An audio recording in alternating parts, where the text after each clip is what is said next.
ಈಗಾಗಲೇ ಅವರು ಮಾತಾಡುವಾಗ ಅವರೊಂದು ದೊಡ್ಡ ಶಕ್ತಿ ಇದ್ದಂಗೆ. ಅವರು ಬಾಬಾಗೌಡರು ಅಂತಂದ್ರೆ ರೈತ ಸಂಘನ ಕಟ್ಟಿ ಸಾಕಷ್ಟು ನಂಜುಂಡ ಸ್ವಾಮಿ ಅವರೆಲ್ಲ ಕೂಡ ಇಡೀ ಕರ್ನಾಟಕ ಒಳಗೆ ದೊಡ್ಡ ಕ್ರಾಂತಿಯನ್ನು ಮಾಡಿದಂಥ ಒಬ್ಬರು. ಸರ್ ಅದಲ್ಲ 2 ಸಲ ಅವರು ಕಿತ್ತೂರು ಮತ್ತು ಧಾರವಾಡ ಗ್ರಾಮೀಣದಿಂದ 2 ಸಲ MLA ಆಗಿದ್ರು. ಅವ್ರು ಹೆಂಗೆ ಶಕ್ತಿ ಇತ್ತಂದ್ರೆ ಮೊದಲು ಯಾವುದೋ ಒಂದು ಆಫೀಸ್ಗೆ ಹೋಗ್ಬೇಕಾದ್ರೆ ರೈತರಿಗೆ ಸ್ವಲ್ಪ ಹೆದರಿಕೆ ಇರ್ತಿದ್ವು. ಯಾರು ಆಫೀಸರ್ಗಳು ಬೈದು ಅವೆಲ್ಲ ನಡೀತಿದ್ವು. ಅವ್ರದ್ದು ರೈತ ಸಂಘ ಕಟ್ಟಿ ಒಂದು ರೈತರ ಸಮಾವೇಶ ಸಂಘಟನೆ ಮಾಡಿದ ಮೇಲೆ ರೈತರು ಒಂದು ದೊಡ್ಡ ಶಕ್ತಿ ಬಂತು. ಯಾರೋ ಆಫೀಸ್ ಕಡೆ ಹೋಗಿ ಧೈರ್ಯವಾಗಿ ನಿಂತು ನಮ್ಮ ಕೆಲಸಗಳು ಮಾಡಿಸ್ಕೊಳ್ಳೋಂಥ ಧೈರ್ಯ ಯಾವಾಗ ಕೊಟ್ಟಿದ್ರು ಬಾಬಾಗೌಡರು ಕೊಟ್ಟಿದ್ದು ಅಂತೇಳಿ ನಾವು ಹೇಳ್ಬೋದು. ಅಷ್ಟು ಒಳ್ಳೆಯ ವ್ಯಕ್ತಿ ಅವರು. ರೈತರಿಗೆ ಒಂದು ಶಕ್ತಿ ತುಂಬ ದಿನಾಚರಣೆಯನ್ನ ಇವತ್ತು ಎಲ್ಲ ರೈತ ಸಮ್ಮುಖದಿಂದ ಚೆನ್ನಮ್ಮನ ಸ್ಮರಣೋತ್ಸವ ಸಮಿತಿ ಒಳಗಡೆ ಮತ್ತು ಇವತ್ತು ಸೇರ್ತಕ್ಕಂಥ ಹಿರಿಯರ ನೇತೃತ್ವದಲ್ಲಿ ಮಾಡತಕ್ಕಂಥದ್ದು ಕೂಡ ನಮ್ಮೆಲ್ಲರ ಭಾಗ್ಯ ಅಂತ ಹೇಳ್ತಾ, ಈ ಭಾರತ ಕಂಡಿರ್ತಕ್ಕಂಥ ಅಜಾತ ಶತ್ರು ಅಟಲ್ ಬಿಹಾರಿ ವಾಜಪೇಯಿ ಅವರ ನೇತೃತ್ವದ ಸರ್ಕಾರದ ಒಳಗಡೆ ಗ್ರಾಮೀಣಾಭಿವೃದ್ಧಿಯ ಸಚಿವರಾಗಿ ಇವತ್ತು ಈ ಭಾಗದ ನಾಯಕರಾಗಿ ಮತ್ತು ನಮ್ಮ ಭಾರತ ದೇಶದಲ್ಲಿ ಗ್ರಾಮ್ ಸಡಕ್ ಯೋಜನೆ ಅಂತಕ್ಕಂಥದ್ದು ಇವತ್ತು ನಮ್ಮ ಹೊಲ ನಮ್ಮ ರಸ್ತೆ ಅಂತಕ್ಕಂಥ ಯೋಜನೆಯ ಪರಿಕಲ್ಪನೆಯನ್ನು ಕೊಟ್ಟಿರ್ತಕ್ಕಂಥ ಧೀಮಂತ ನಾಯಕ ಯಾರಾದರೂ ಇದ್ದರೆ ಅದು ನಮ್ಮ ಬಾಬಾಗೌಡರು.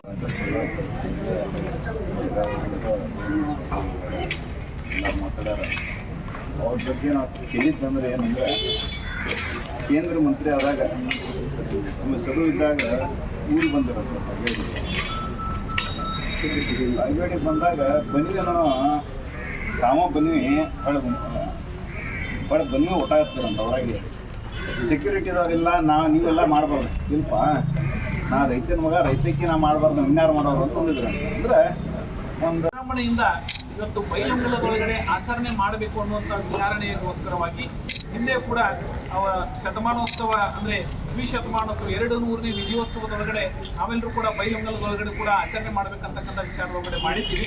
ಆ ಸಂದರ್ಭದೊಳಗಡೆ ಚರ್ಚೆ ಬಂದಾಗ ನಾವು ಏನೇ ಕಾರ್ಯಕ್ರಮವನ್ನು ಮಾಡಬೇಕಂತಂದರೆ ಒಂದು ತಿಂಗಳಕ್ಕಿಂತ ಮುಂಚೆ ನೀವು ಆಡಳಿತಕ್ಕೆ ಮತ್ತು ಜನಪ್ರತಿನಿಧಿಗಳಿಗೆ ಸರ್ಕಾರಕ್ಕೆ ಗಮನಕ್ಕೆ ತೆಗೆದುಕೊಂಡು ಬಂದರೆ ಅದಕ್ಕೆ ಸರಿಯಾಗಿರ್ತಕ್ಕಂಥ ವ್ಯವಸ್ಥೆಗಳನ್ನು ಮಾಡಲಿಕ್ಕೆ ಬರುತ್ತೆ ಅಂತಕ್ಕಂಥ ಚರ್ಚೆ ಅವತ್ತು ಬಂದ ನಂತರ ನಾವು ಫೆಬ್ರವರಿ 2ನೇ ತಾರೀಕಿಗೆ ಈ ಚೆನ್ನಮ್ಮನ ಸ್ಮರಣೋತ್ಸವವನ್ನು ಈ ಚೆನ್ನಮ್ಮನ ಈ ಸಮಾಧಿ ಸ್ಥಳದೊಳಗಡೆ ಅತ್ಯಂತ ಅರ್ಥಪೂರ್ಣವಾಗಿ ಆಚರಣೆ ಮಾಡಬೇಕನ್ನುವಂಥ ಉದ್ದೇಶದಿಂದ ಇವತ್ತು ಉಭಯ ಭಾಗದಲ್ಲಿ ಬೈಲುಂಗಲಗೌಡ ಮೂಲಕ ಕಿತ್ತೂರು ಪ್ರಾಧಿಕಾರಿಗಳಿಗೆ ಮತ್ತು ನಮ್ಮ ಭಾಗದ ಮತ್ತು ಕಿತ್ತೂರು ಭಾಗದ ಶಾಸಕರಿಗಿರ್ಬೋದು, ಜಿಲ್ಲಾ ಪ್ರತಿಯೊಬ್ಬರಿಗೂ ನಾವು ಒಂದು ಶಕ್ತಿ ಬಂದರೆ ನಾವು ಎಷ್ಟೇ ಹೋರಾಟ ಮಾಡಿದ್ರು ಸಹಿತ ಬಾಬಾಗೌಡರ ವೇದಿಕೆ ಮೇಲೆ ನೆನೆಸ್ಕೊತೀವಿ. ಕಾರಣ ಏನಂತಂದ್ರೆ ಅವ್ರ ಹೋರಾಟ ಏನಾದ್ರು ಯಾವ್ದಕ್ಕಾರ ಕೂತ್ರೆ ಯಾವ್ದು ಹೋಗ್ತಿರ್ತಾರೆ ಅಂದ್ರೆ ಒಂದು ಇತ್ಯರ್ಥ ಆಗುತ್ತಕ್ಕ. ಹಂಗೆ ಅದೇ ಪರಿಸ್ಥಿತಿ ಒಳಗೆ ನಾವು ಈ ಹೋರಾಟಗಳ ಭಾಳ ಇದಿತ್ತು. ಅದಕ್ಕಿಂತ ಹೆಚ್ಚಿನಂದ್ರೆ ಈಗ ಎಲ್ಲರೂ ಒಪ್ಪುವಂಥ ನಾಯಕ ಅಂದ್ರೆ ವಾಜಪೇಯಿ ಅವರು ಇವ್ರ ಗುಣಕ್ಕೆ ಮೆಚ್ಚಿ ಇವ್ರನ್ನ ಮಂತ್ರಿ ಮಾಡ್ಕೊಂಡ್ರು. ಮತ್ತು ಈಗ ನಾವು ಹೊಲಗಳಿಗೆ ಹಾದಿ ಹೋಗ್ಬೇಕತ್ತೀರ, ಹೊಲಗಳಿಗೆ ಹಾದಿ ಹೋಗೋ ಸಂಬಂಧ ಇವರೊಂದು ಗ್ರಾಮ ಸಡಕ್ ಯೋಜನೆ ಮಾಡಿದ್ರಲ್ಲ, ಅವೆಲ್ಲ ನಾವು ನೆನೆಸ್ಬೇಕಾಕೈತಿ. ಇಲ್ಲರ ಯಾವ ಮಾಡಿದ್ಬಿಡ ಅಂತ ಅನ್ಕೊಂತ ಹೋಗೋದಾಕೈತಿ.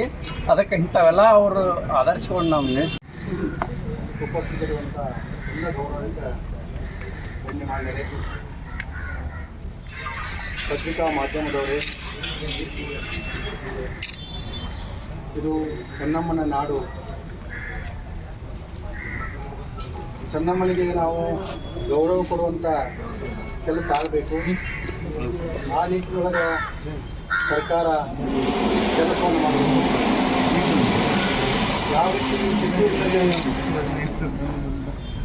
ಉತ್ಸವವನ್ನು ಮಾಡ್ತಾರೆ, ಬೈಲಹೊಂಗಲದಲ್ಲೂ ಕೂಡ ಚೆನ್ನಮ್ಮನ ಸ್ಮರಣೋತ್ಸವವನ್ನು ಅದ್ದೂರಿಯ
ಈ ಸಂದರ್ಭದಲ್ಲಿ ನಾವು ಖಾಲಿ ಮುಂದೆ 2 ವರ್ಷಗಳ ಇವತ್ತು ಆಚರಣೆ ಮಾಡಿದ ಕೂಡಿ ಬೈಲೂರಲ್ಲಿ ಸಹಿತ ಚೆನ್ನಮ್ಮನ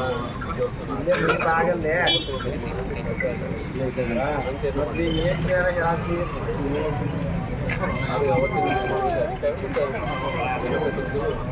ಸಮಯದ ಅಭಾವದಲ್ಲಿ ನಮಗೆ ದಯಾವೆ ಮಾಡಲಿಕ್ಕೆ ತೊಂದರೆ ಆಗ್ತದೆ. ಆದರೂ ಒಂದು ದಿನದ ಮಟ್ಟಿಗೆ ಮಟ್ಟಿಗೆ ಸಾಧ್ಯ ಅಷ್ಟನ್ನು ಬೈಲಹೊಂಗಲದಲ್ಲಿರುವ ಚೆನ್ನಮ್ಮಾಜಿ ಐಕ್ಯ ಸ್ಥಳದಲ್ಲಿ ಅರ್ಥಪೂರ್ಣವಾಗಿ ಸರ್ಕಾರದಿಂದ ಆಚರಿಸುವ ಕುರಿತು ಮಾನ್ಯರೇ, ನಮ್ಮ ನಾಡಿನ ಹಾಗೂ ದೇಶದ ಪ್ರಥಮ ಸ್ವತಂತ್ರ ಹೋರಾಟಗಾರತಿ ಕ್ರಾಂತಿವೀರ ರಾಷ್ಟ್ರೀಯ ಮಾತೆ ವೀರರಾಣಿ ಕಿತ್ತೂರು ಚೆನ್ನಮ್ಮನ 200 ವರ್ಷದ ವಿಜಯೋತ್ಸವ ಕಿತ್ತೂರು ನಾಡಿನಲ್ಲಿ ಅದ್ದೂರಿಯಾಗಿ ಆಚರಣೆಯಾಗಿರುವುದು ಶ್ಲಾಘನೀಯ. ಚೆನ್ನಮ್ಮನವರು ವೀರ ಮರಣ ಹೊಂದಿ 2 ಫೆಬ್ರವರಿಗೆ 2025ಕ್ಕೆ 196 ವರ್ಷಗಳಾಗಿವೆ. ಆದರೆ ಚೆನ್ನಮ್ಮಾಜಿಯ ವೀರ ಸಮಾಧಿ ಸ್ಥಳ ಬೈಲಹೊಂಗದಲ್ಲಿ ಸ್ಮರಣೋತ್ಸವ ಸಂದರ್ಭದಲ್ಲಿ ಸರ್ಕಾರ ಯಾವುದೇ ಕಾರ್ಯಕ್ರಮ ಹಮ್ಮಿಕೊಳ್ಳುವುದಿಲ್ಲ. ವೀರರಾಣಿ ಕಿತ್ತೂರು ಚೆನ್ನಮ್ಮನವರ ಸ್ಮರಣೋತ್ಸವ ಸಮಿತಿಯಿಂದ ಪ್ರತಿ ವರ್ಷ ವಿವಿಧ ಕಾರ್ಯಕ್ರಮ ಹಮ್ಮಿಕೊಳ್ಳುತ್ತಾ ಬಂದಿದ್ದು, ಅದಕ್ಕೆ ಅಲ್ಪ ಸ್ವಲ್ಪ ಸಹಕಾರ ಸರ್ಕಾರದಿಂದ ದೊರೆತಿದ್ದನ್ನು ಬಿಟ್ಟರೆ ಸಂಪೂರ್ಣವಾಗಿ ಆಚರಣೆ ಮಾಡದಿರುವುದು ಖೇದಕರವಾಗಿದೆ.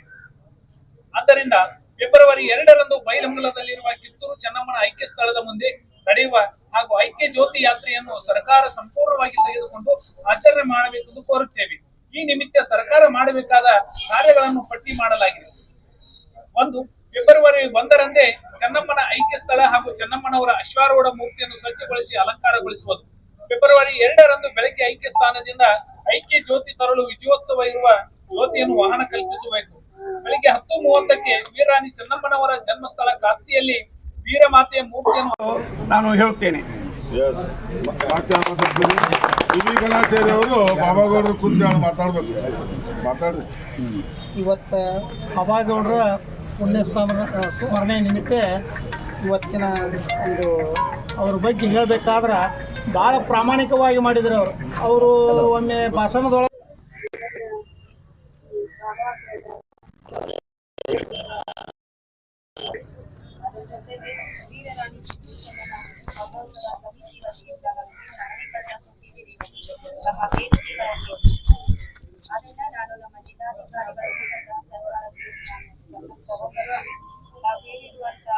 ಎಷ್ಟು ಬೇಡಿಕೆಗಳಿದಾವೆ ನಾನು ನನ್ನ ಸ್ವ ಇಚ್ಛೆಯಿಂದ ಸ್ವಪ್ರಯತ್ನದಿಂದ ಮಾಡಿ ತಮಗೆ ಅನುಕೂಲ ಆಗೋ ಥರ ಮಾಡುವುದು. ಮನವಿಯನ್ನು ಸ್ವೀಕರಿಸಿ ಭರವಸೆಯನ್ನ ನೀಡಿ ಮತ್ತು ಸರ್ಕಾರದಿಂದ 100ಕ್ಕೆ 100ರಷ್ಟು ಅದನ್ನ ಈಡೇರಿಸ್ತಾರೆ ಅಂತಕ್ಕಂಥ ಭರವಸೆ ನಮ್ಮೆಲ್ಲರೂ ಕೂಡ ಇದೆ. ಆ ಮನವಿಯನ್ನು ಅರ್ಪಿಸಿ ಸ್ವೀಕಾರ ಮಾಡಿರ್ತಕ್ಕಂಥ ಉಪವಿಭಾಗಾಧಿಕಾರಿಗಳಿಗೆ ಚೆನ್ನಮ್ಮನ ಸ್ಮರಣೋತ್ಸವ 2ನೇ ತಾರೀಕಿಗೆ ವೀರರಾಣಿ ಕಿತ್ತೂರು ಚೆನ್ನಮ್ಮಾಜಿಯವರ ಸ್ಮರಣೋತ್ಸವ ಅಂಗವಾಗಿ ನಾವೆಲ್ಲ ಇವತ್ತಿಲ್ಲಿ ಕೂಡಿದ್ದೀವಿ. ಪೂರ್ವಭಾವಿ ಸಭೆ ಇವತ್ತು AC ಅವರ ಮುಖಾಂತರ ಸರ್ಕಾರಕ್ಕೆ ಒಂದು ಮನವಿಯನ್ನು ಮಾಡ್ಕೊಂಡಿದ್ದೀವಿ. ಯಾಕಂದ್ರೆ ಪ್ರತಿ ಸಲ ಏನಾಗ್ತಿತ್ತು ಅಂದ್ರೆ ಅದ ಸ್ಮರಣೋತ್ಸವ ಅಂತ ಹೇಳಿ ಸರ್ಕಾರದವರು ಅದನ್ನ ನಿಗ್ಲೆಕ್ಟ್ ಮಾಡ್ತಿದ್ರು. ನಾವು ಎಲ್ಲ ಸಮಾಜದ ಮುಖಂಡರೆಲ್ಲ ಕೂಡ ಅದನ್ನ ಸ್ಮರಣೋತ್ಸವ ಮಾಡ್ಕೊಂಡು ಬಂದಿದ್ದೀವಿ. ಸರ್ಕಾರ ಸ್ವಲ್ಪ ಏನೋ ಸಹಾಯ ಮಾಡ್ತಿದ್ರು. ಈಗ ಅದನ್ನ ಎಲ್ಲರೂ ಕೂಡಿ ಒಂದು ಮನವಿಯನ್ನು ಎದ್ದು ಕೊಟ್ಟಿದ್ದೇವೆ ಅಂತಂದ್ರೆ ಅದೊಂದು ಅದ್ದೂರಿಯಾಗಿ, ಯಾಕಂದ್ರೆ ಕಿತ್ತೂರು ಚೆನ್ನಮ್ಮ ಸ್ಮರಣೋತ್ಸವ ಅಂತಂದ್ರೆ ಅವ್ರ ನೆನಪುಗಳನ್ನ ನಮ್ಮ ಯುವಕರಿಗೆ ಹೇಳಿಕೊಡುವಂತ ಒಂದು ಕಾರ್ಯಕ್ರಮ ಆಗ್ಬೇಕು. ಅವರ ಒಂದು ಆದರ್ಶಗಳನ್ನ ಯುವಕರು ಪಾಲಿಸ್ಬೇಕು ಅನ್ನುವಂತ ಮನೋಭಾವನೆಯಿಂದ ಒಂದು ಒಳ್ಳೆ ಕಾರ್ಯಕ್ರಮ ಆಗ್ಬೇಕಂತ ಹೇಳಿ ನಾವು ಸರ್ಕಾರಕ್ಕೆ ಮನವಿ ಮಾಡ್ಕೊಂಡ್ವಿ. ಅದಕ್ಕೆ ಸರ್ಕಾರ ಸ್ಪಂದಿಸ್ತೈತೆ ಅಂತ ನಮ್ಗೆಲ್ಲ ವಿಚಾರ ಐತೆ, ನೋಡೋಣ. ಯಾಕೆ ಸ್ಪಂದಿಸ್ಲಿಲ್ಲ ಅಂದ್ರೆ ಮತ್ತೆ ನಮ್ಮ ಶಂಕರನಂತರ ಹೋರಾಟ, ಅವ್ರ ಜೋಡಿ ಎಲ್ಲರೂ ಕೂಡ ಹೋರಾಟ ಮಾಡುವಂಥದ್ದು ಇರ್ತೈತಿ. ಅದ್ರ ಸ್ಪಂದನೆ ಮಾಡ್ಬೋದು ಅಂತೇಳಿ ನಮ್ದೆಲ್ಲರದು ಆಶಾಭಾವನೆ ಐತಿ. ನಾವೆಲ್ಲರೂ ಧನ್ಯವಾದ.